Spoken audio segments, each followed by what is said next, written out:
learned in this class, when a when a ruler does not provide guidance and protection to its subjects, what can the subjects do? They can uprise. This provided the landscape for somebody with a bad mustache, a small artist, to rise to power. Does anybody have any idea who that artist might have been? Mitchell. Adolf Hitler. Adolf Hitler, exactly. So we see it. Is it possible? Is it connected, the Treaty of Versailles, to the rise of Hitler? Yes. Okay. So we see, is that another bad thing or a good thing for the Treaty of Versailles? Bad thing. Okay.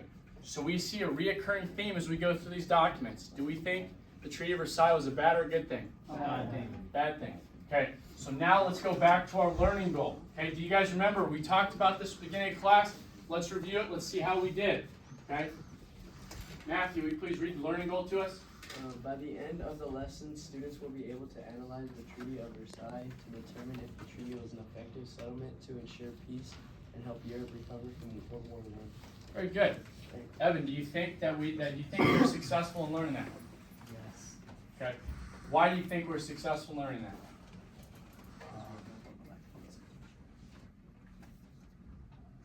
Did we just learn that there's different pitfalls inside the treaty itself? Yeah. Yeah. Can somebody tell me what the three main things, can somebody give me one of the three main things we've talked about why the Treaty of Versailles wasn't successful? Art, what do you got? It led to the rise of Hitler and Exactly. World War II. Okay, it led to the rise of Hitler and the eventual start of World War II. Anybody else? Back. It was extremely biased. It was extremely biased, okay? We talked about it. All the different leaders had different points of views and objectives, okay? When you have different points of views and objectives, do you sometimes have to settle on certain things? Yes. When you settle on certain things, do you have to give up some of the things that may be better? Yes. Yeah. Okay, we talked about Woodrow Wilson giving up his fair piece to start the League of Nations, okay? So everybody had to give different things. What's the third thing that we talked about?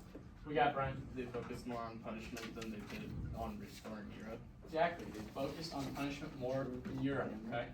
What's one last thing? We're talking about one last thing. What's It's how it caused a lot of inflation and reparations.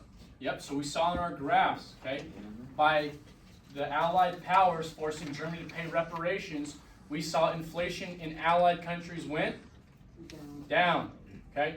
The Allied inflation went down while Germany's inflation went up. Okay? Let's reference back to that. Inflation in the United States is about 9% right now.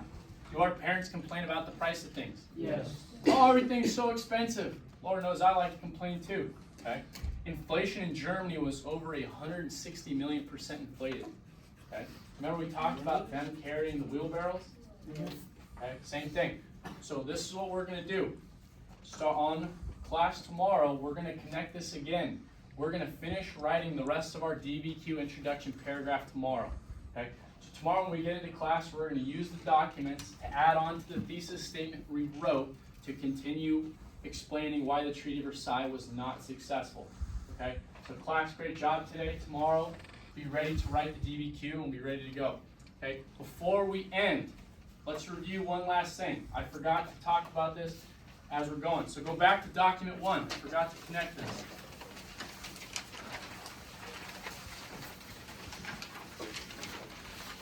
Okay, document 1.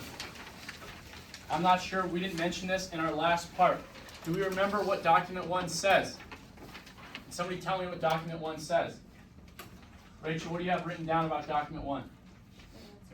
Yeah, what's the answer for document 1, the question? An economic problem where the motive for that nothing selected defended central powers and secure neighbors, nothing to establish the new states of Europe, nothing to reclaim Russia.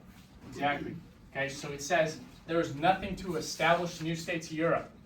Diego, what do you think that means?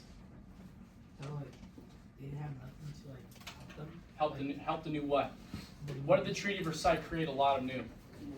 Wasn't it nations? A lot of new nations. Okay, by having no provisions for these nations, were they set up economically to be successful? No. Okay, so that's another reason to why the Treaty of Versailles was not a successful way to help Europe recover from World War I, because they didn't have those provisions. Okay? So these are all things that you guys can mention as we're writing our DBQ tomorrow. Okay, are we ready to move on?